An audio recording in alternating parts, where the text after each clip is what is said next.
जय हिंद दोस्तों, यूपीएससी हिंदी में आप सभी का बहुत बहुत स्वागत है। जो आज का ये वीडियो है ये मूलतः उन लोग के लिए जो लोग का इस बार मेंस है। हालांकि मेंस जिनका इस बार है उनकी तो फीलिंग जो अभी मैं बताने वाला होगी ही।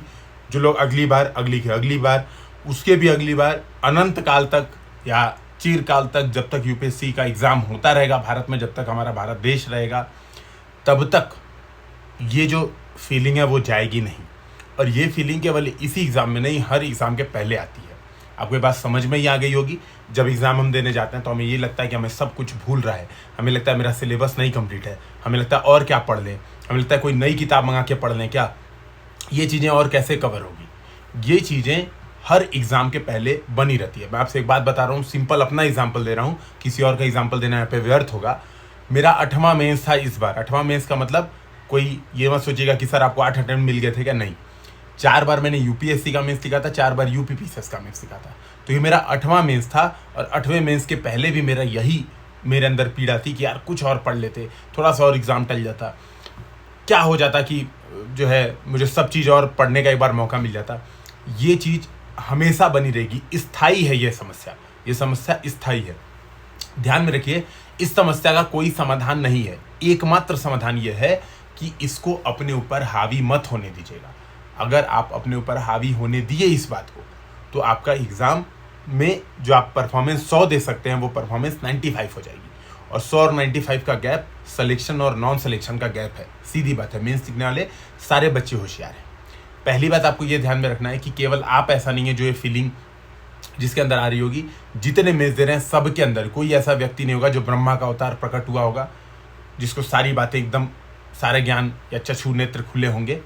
ठीक है, सबकी अंदर ये प्रॉब्लम होगी। सबको ये लग रहा होगा थोड़ा और पढ़ ले। आप मेंस के सेंटर पे जाओगे उस दिन भी देखोगे सुबह लोग पढ़ते हुए ही दिखेंगे।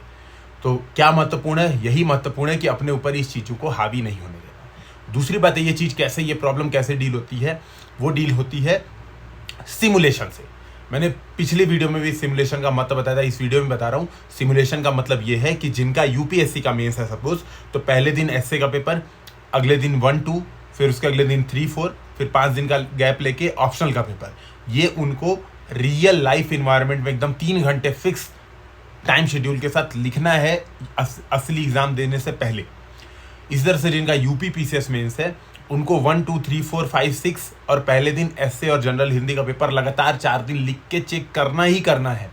शायद यूपीएससी हिंदी कोई इनिशिएटिव लाई है, ऐसा कुछ करवा रही है, मुझे ऐसा श्योर नहीं है। मैंने कुछ एडवर्टीजमेंट में देखा था, एक बार उसको देख लीजिएगा। लेकिन ये काम नहीं भी लाई है यूपीएससी हिंदी, कोई और कोचिंग खुद से प्रीवियस ईयर क्वेश्चन ही उठा के ये सिमुलेशन का काम जरूर कर लेना है। इससे बहुत सारी चीज़ें आपको आइडिया लगेंगी कि एग्जाम में कोई क्वेश्चन नहीं आ रहा है तो उसको कैसे मैनेज करना है, कोई प्रॉब्लम आ रही है तो कैसे मैनेज करना है, क्या मेरा हाथ दर्द हो जा रहा है तो कैसे मैनेज करना है। ये कुछ महत्वपूर्ण बात है। मुझे बीच में चॉकलेट खाना चाहिए कि नहीं खाना चाहिए, बीच में वॉशरूम जाने का क्या इंपैक्ट पड़ सकता है। आप समझो, छोटी छोटी बातें जो आप ध्यान नहीं देते हो। कई बार क्या होता है कि हम बीच में उठ के 1.5 घंटा हुआ, हम बीच में उठ के एक बार वॉशरूम चले गए, भाई वो 5 मिनट लग जाता है मिनिमम। और 5 मिनट का मतलब है एक क्वेश्चन आखिरी आपका छूट जाएगा। मेरे साथ लास्ट 3 अटेम्प्ट में यूपीएससी में ये खुद हुआ था। तो इस बार मैंने क्या किया, मुझे कुछ प्रॉब्लम थी, किडनी में बेसिकली पथरी थी, तो मैंने कहा कि इस बार दवा खाई रेगुलर कि मुझे बीच में उठ के ना जाना पड़े। तो ये सारी छोटी छोटी चीज़ें कैसे मैनेज होती है, एग्जैक्ट 3 घंटा कैसे मैनेज होगा, वो अगर आप सिमुलेशन दोगे तो ही आपको पता चलेगा। फिर लास्ट वीडियो में कुछ लोग कंफ्यूज थे कि सर एक बहुत बड़े सर तो कहते हैं कि क्वेश्चन नहीं छोड़ना चाहिए, कुछ भी लिख ही देना चाहिए, है ना। क्यों आप ऐसा बोल रहे हो कि नहीं क्वेश्चन छोड़? भाई पहली बात, मैंने ये एकदम नहीं कहा लास्ट वीडियो में क्वेश्चन छोड़ देना। जब क्वेश्चन ना आए तो मैंने कहा अगर क्वेश्चन नहीं आता है तो 2 केस हो सकता है। एक हो सकता है क्वेश्चन जनरल हो, मैं फिर से उस बात को रिपीट करके समझा रहा हूँ। मैंने कहा कि अगर जनरल क्वेश्चन है तो उसको लिखाओ, कुछ ना कुछ जनरल पॉइंट सोच के लिखाओ। ठीक है, जैसे मान लो अगर प्रश्न आ गया, ये अपना बहुत बहुत फेमस था साइबर डोम प्रोजेक्ट, मान लो साइबर डोम प्रोजेक्ट आ गया, ठीक है, इस पे प्रश्न आ गया अगर, या नेटिग्रिड आ गया, मान लो नेटिग्रिड पे आ गया, बोला प्रश्न आया नेटिग्रिड कैसे भारतीय सुरक्षा में योगदान देगी, मान लो ये प्रश्न आ गया। अब आपको नेटिग्रिड एग्जैक्ट नहीं पता है तो मैंने कहा था कुछ जनरल पॉइंट्स लिख दो कि केंद्र राष्ट्र सहयोग में बढ़ावा देगा, खुफिया जानकारी साझा करेगा, कुछ जो जनरल पॉइंट्स आपके दिमाग में वो लिख दो। लेकिन स्पेसिफिक नहीं लिखना है कि नेटग्रिड का मतलब है फुल फॉर्म लिख दिया, कुछ भी जो दिमाग में है वही लिख दिया, इंटरनेट ग्रिड इन इंडिया, या ये एक देश एक बिजली से संबंधित कुछ प्रोग्राम नहीं। अगर आपको एग्जैक्ट नहीं पता है तो एग्जैक्ट डिफाइन मत करने की कोशिश कीजिएगा कि जो अंतरात्मा की आवाज आ रही है वो डिफाइन कर देंगे। मैंने ये बात कही थी। मैं खुद कह रहा हूं जनरल पॉइंट्स लिख देना अगर आए तो, लेकिन कई बार ऐसा प्रश्न आ जाता है जिसमें जनरल पॉइंट्स आपको नहीं आते हैं, तो मैंने कहा था ऐसे प्रश्नों पे ब्लफ मत करना। ब्लफ करने से एग्जामिनर गुस्सा हो जाता है। निगेटिव मार्किंग नहीं होती है यूपीएससी मेंस में, होती है हालांकि कुछ चीज़ों के लिए कि आप हाशिए के बाहर लिख देते हो तो निगेटिव मार्किंग होती है। आप हिंदी इंग्लिश मिक्स करके लिख रहे हैं कि मैं वहाँ गोइंग तो वहाँ पे आई एम सीइंग दैट, ऐसा लिख रहे हैं तो भी निगेटिव मार्किंग होती है।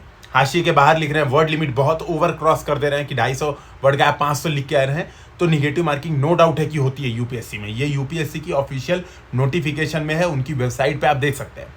लेकिन इन जनरल आपने कोई आंसर लिखा और गलत लिख दिया तो यूपीएससी निगेटिव मार्किंग नहीं करता है या पीसीएस निगेटिव मार्किंग नहीं करता है, लेकिन उससे आपकी एक छवि बनती है एग्जामिनर के दिमाग में कि भाई ये व्यक्ति ब्लफ करता है, इस व्यक्ति के अंदर ईमानदारी ऑनेस्टी का मूल्य नहीं है, ये क्या कर रहा है, ब्लफ करने की कोशिश कर रहा है। पूछा है नेट ग्रेड, लिख रहा है कुछ भी, और कोई भी एग्जामिनर इस बात से चिढ़ता है। इस वजह से मैंने कहा था अगर स्पेसिफिक ना पता हो तो स्पेसिफिक मत लिखना, जनरल ही लिखना अगर स्पेसिफिक ना पता हो तो ये बात मुझे समझानी थी।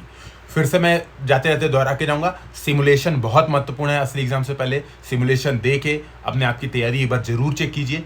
इस बात को एकदम मत डरिए। मतलब कल से मुझे बहुत सारे फ़ोन आए, मेरे दोस्तों के बहुत सारे फ़ोन आए जो इस बार एग्जाम दे रहे हैं। इवन एक ऐसा भी दोस्त है जो ऑलरेडी सेलेक्टेड है, ठीक है, ऑलरेडी सेलेक्टेड है, फिर से एग्जाम दे रहा है, उसके भी दिमाग में यही चल रहा है कि यार लग रहा है भूल रहा है, चीज़ें कुछ रह रही हैं। तो ये बहुत ही कॉमन नॉर्मल फीलिंग है। इस बात की फीलिंग इतने से समझिए कि आप प्री क्वालिफाइड हो। उन 10,000 बच्चों में से हो जो प्री क्वालिफाइड है, उन 3,000 बच्चों में से जो जिससे यूपी पीसीएस का प्री क्वालिफाई किया है। और प्री क्वालिफिकेशन का मतलब है कि आपने सिलेबस पढ़ा हुआ है, बशर्ते 10 साल का प्रीवियस ईयर क्वेश्चन जरूर देख लेना अगर अब तक नहीं देखा है तो। मुझे उम्मीद है आप सब बहुत सीरियस कैंडिडेट हो, जरूर देख लिया होगा 10 साल का प्रीवियस ईयर क्वेश्चन प्लस थोड़ा करंट अफेयर्स। ये चीज़ें अगर आपने तैयार है, एग्जाम में कोई माइका लाल आपको रोक नहीं सकता। फोड़ के आओगे पेपर, अपने अंदर भरोसा रखो कि बस अब एग्जाम के दिन हमें तबाही ला के रहना है, ठीक है। तो डरने का नहीं, जो आता है उसी में से मैनेज करना है, उसी में से चीज़ों को घटा बढ़ा के लिखना है, उसी में से अपना बेस्ट परफॉर्मेंस देना है। मैं कह रहा हूँ ना, अगर आपने उचित प्रकार से 3 घंटे में 20 क्वेश्चन लिखे हैं, एक भी क्वेश्चन एग्जाम में छोड़ा नहीं है, तो आपकी इंटरव्यू कॉल आएगी ही आएगी। तो डरिए मत, अपना बेस्ट दीजिए, 100% दीजिए। इसी के साथ कोई प्रॉब्लम हो तो कमेंट सेक्शन में बताइए, मैं फिर से जुड़ूंगा। जय हिंद, जय भारत।